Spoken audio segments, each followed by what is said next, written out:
तो एक तरह से आपने देखा कि क्या रेलवे का निजीकरण हो गया है, होने लगा है।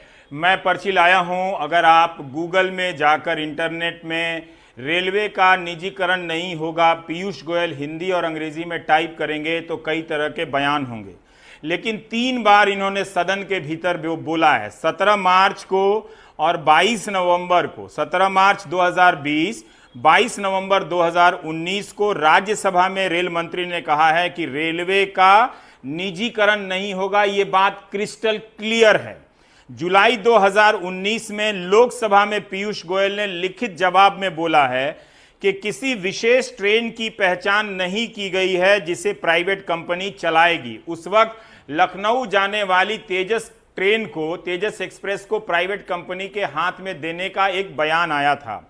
जनवरी 2020 में इंदौर में रेल मंत्री कहते हैं कि रेलवे देश और देश की जनता की धरोहर है, इसका निजीकरण नहीं होगा। अक्टूबर 2019 में इनका बयान मिलता है कि निजी निवेश होगा, निजीकरण नहीं होगा, और जब तक हमारी सरकार है या हम सरकार में हैं निजीकरण नहीं होगा।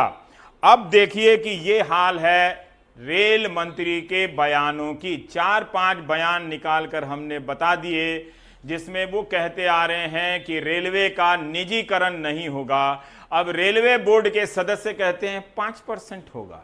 तो जब आप सदन में कह रहे हैं कि निजीकरण नहीं होगा तो क्या ये बात फिर वापस सदन में नहीं ले जाना चाहिए था और लोकसभा और राज्यसभा में इस बहस को नहीं ले जाना चाहिए था कि हमने यहां कहा था इसलिए हम बता रहे हैं कि निजीकरण नहीं होगा। आप मार्च के महीने तक कह रहे हैं कि निजीकरण नहीं होगा, लेकिन अब आप कह रहे हैं कि निजीकरण होगा। पब्लिक प्राइवेट पार्टनरशिप में साथ में निवेश करेंगे। भारत की जनता को भी उस निवेश में सहभाग लेने का अवसर मिलेगा। पर मैं ये शुद्ध रूप से स्पष्ट कर दूं कि भारतीय रेल को प्राइवेटाइज करने की ना तो कोई प्रस्ताव है, कल्पना है, और ना कभी प्राइवेटाइज होगा। तो आपने देखा कि पीयूष गोयल आपको स्पष्ट कर रहे हैं सदन में और सदन के जरिए जनता को कि रेलवे का निजीकरण नहीं होगा। परिमल, जरा बताइए कि अभी जो रेलवे ने कदम लिया है ये कौन सा करण है? निजीकरण है या कोई और करण है? बात कह के सदन से पलट जाने का कोई करण है ये? नहीं, बात सही है कि ये निजीकरण ही है और बार बार इस बात को लेके हमने भी सुना था कि ये बार बार मंत्री जी की तरफ से कहा जा रहा था कि निजीकरण नहीं होगा।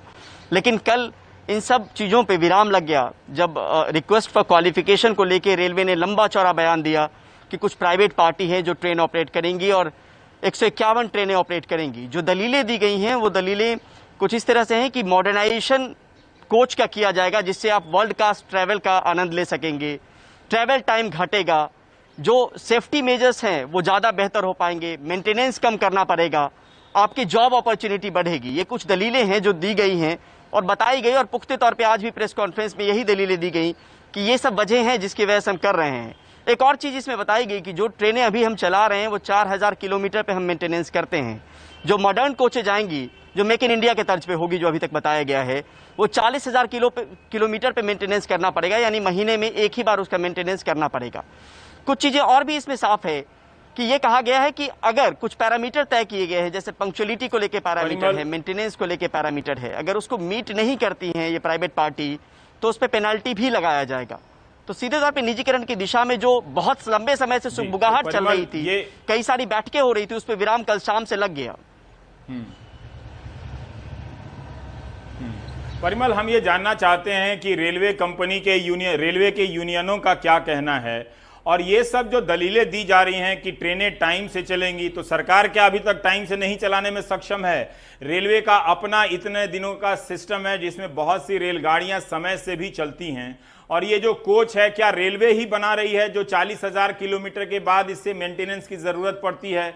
इस तरह के जो बहाने दिए जा रहे हैं। कोच की तस्वीरें तो पिछले कई साल से पीयूष गोयल ही ट्वीट करते हैं कि भारतीय रेल की कंपनियों ने, अलग अलग कोच कंपनियों ने आधुनिक कोच बनाए हैं। अब अचानक से कौन सी ऐसी प्राइवेट कंपनी आ गई है कि जिसके लिए आप इस तरह की बहाने बना रहे हैं? क्या ये कोविड-19 का फायदा उठाकर रेलवे को निजी हाथ में देने की कोई तैयारी चल रही है या तैयारी पूरी हो गई है जिससे अब हम देख रहे हैं? देखिए, दो तीन चीजें लगातार, आपके सवाल बहुत सारे हैं, उसमें जवाब देना बहुत जरूरी है। एक एक करके मैं जवाब देता हूं। कुछ हमने हफ्ते भर 10 दिन पहले देखा था कि रेलवे ने ये कहा था, कंपेयर करके पिछले साल से 2 महीनों की तुलना इस बार की थी तो 58% उसकी जो कमाई है वो घटी थी, यानी कोविड के दौर में जो कमाई है वो घटी थी। फाइनेंशियल कमिश्नर को लिखा गया, फाइनेंशियल कमिश्नर ने चिट्ठी लिखी थी तमाम जोन के जीएम को कि जो जो कटौती आप कर सकते हैं वो कीजिए। कई सारी चीजें थी, उसमें फर्नीचर नहीं खरीदना था, टेबल कुर्सी नहीं खरीदनी थी, कंप्यूटर नहीं खरीदना था, नई गाड़ियां नहीं लेनी थी, फंक्शन त्यौहार कम करने थे, वर्चुअल मीटिंग पे जोर देना था। तो ये कोशिश और कवायद 10 दिन पहले शुरू कर ली गई थी कि जहां जहां आप हाथ समेट सकते हैं वो हाथ समेटिए, पहली चीज। दूसरी नंबर चीज ये कि रेलवे मेंस फेडरेशन नाराज जरूर है, लेकिन उस तरीके से आवाज बुलंद नहीं कर पा रहा है जो आम दिनों में करता था। शिव गोपाल मिश्रा से बात हुई, उन्होंने कहा कि ये बहुत गलत कदम है, ये अच्छा कदम नहीं है। जब दूसरे सारे देश जो है वो राष्ट्रीयकरण की ओर जा रहे हैं, तब निजीकरण की ओर जा रहे हैं, लेकिन वो आवाज बहुत प्रखर और मुखर होकर निकलती हुई नहीं दिख रही है। और यहां पर जो कहा जा रहा है, जो कोचेज हैं, वो कहा जा रहा है कि मेक इन इंडिया होगा, लेकिन उसको कौन बनाएगा इसको लेके बहुत स्थिति साफ नहीं है। लेकिन अपनी दलीलें जो आमतौर पे थोपी जाती है कि हम सही हैं और हमने जो कदम उठाया वो बिल्कुल सही है, उस दिशा को लेकर आज प्रेस कॉन्फ्रेंस भी किया गया और चीजों को लेकर बताया गया। लेकिन आप अपनी ही बात करेंगे, जो आपकी बात है, जो आपकी जबान में है, जो आपके दिमाग में है, आप वही बात करेंगे और उन्हीं चीजों को रखा गया। हम बहुत सारी क्वेरी वहां पे शांत जरूर हुई, लेकिन ये जो दिशा में बहुत दिनों से जो चल रही थी चीजें कि निजीकरण होगा नहीं होगा, बैठकों का दौर चल रहा था, उस पर आखिरकार विराम लग गया और 2023 के अप्रैल से ट्रेनें चलनी भी शुरू हो जाएंगी जो प्राइवेट पार्टी ऑपरेट करेंगी। जी, और एक और बात देखने की जरूरत है कि रेलवे सबसे बड़ी रोजगार देने वाली संस्था है। ये एक सरकारी संस्था जरूर है, मगर इसने इतने दिनों तक सिस्टम को चलाया है। अब ट्रेन देरी से चल रही है। आप पिछले 2 साल पहले जब हमने रेल सीरीज चलाई थी तब यही कहा गया कि कुछ सेक्टर में पटरियां बिछाने का काम हो रहा है, उसके बाद ट्रेनें टाइम से चलेंगी। तो उस सेक्टर में काम क्या पूरा नहीं हुआ? इस तरह के बहाने बनाकर अभी तक किसी भी सरकार की हिम्मत नहीं होती थी कि वो रेलवे के निजीकरण के मामले को छू दे।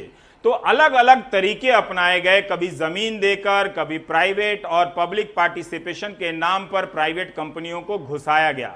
इस वक्त जब प्राइवेट कंपनियां भीतर से चरमरा रही हैं तो क्या उन्हें या पता नहीं किन्हीं खास को या पता नहीं किस वजह से रेलवे की बची हुई जो संपत्ति है वो उन्हें सौंपा जा रहा है, ये भी एक देखने का नजरिया हो सकता है।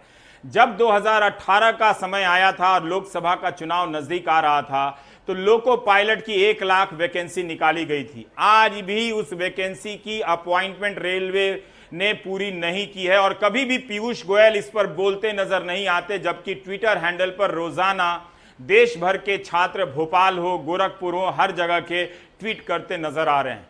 तो जब खुद रेलवे ने अपने रोजगार देने की संभावनाओं को सीमित कर दिया है तो प्राइवेट सेक्टर कैसे लेकर आएगा इस क्षेत्र में रोजगार, खासकर एक ऐसे समय में जब प्राइवेट सेक्टर चरमरा गया है, उसके पास जो रोजगार था उसमें धड़ाधड़ लोग निकाले गए हैं। कहां तो इस सरकारी सेक्टर को मजबूत कर इसमें सरकारी नौकरी देनी चाहिए थी, लेकिन अब इसमें प्राइवेट सेक्टर को हाथ में देने का यह इंतजाम हो गया। लेकिन वो भी 3-3 बार सदन में भीतर कहने के बावजूद कि रेलवे का निजीकरण नहीं होगा। मार्च से लेकर जुलाई के बीच में ऐसा क्या बदल गया कि रेलवे के निजीकरण का ये प्रस्ताव रख दिया गया?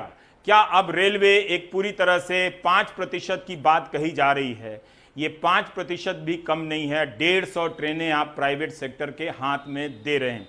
क्या विपक्ष की बात में दम नहीं है कि इसकी बहस संसद में होनी चाहिए? लेकिन उस बहस से भी क्या फायदा, बहुमत से तो कुछ रुकने वाला नहीं है। बहरहाल ये रेलवे का निजीकरण अब दौर यहां से शुरू होता है। अब हम चलते हैं Bihar. One of the fastest growing educational platform for bank, SSC and other competitive exams, Guidely brings to you Guidely Express video course for banking prelims and mains with a lifetime validity. The course content will be provided in both Hindi and English languages. This express course comprises with 600 plus hours of video classes, 1200 plus mock test series, 400 plus PDFs, previous year's pre plus mains question papers for all upcoming banking exams. This video course is created by expert faculties in India who have years of experience and guided thousands of students so far. We will also provide personal guidance in secret Telegram group. You can attend the sessions in both platforms, mobile app and on laptop. And that's not all. If you are selected in the exam, you can get 100% cashback from our end. So what are you waiting for?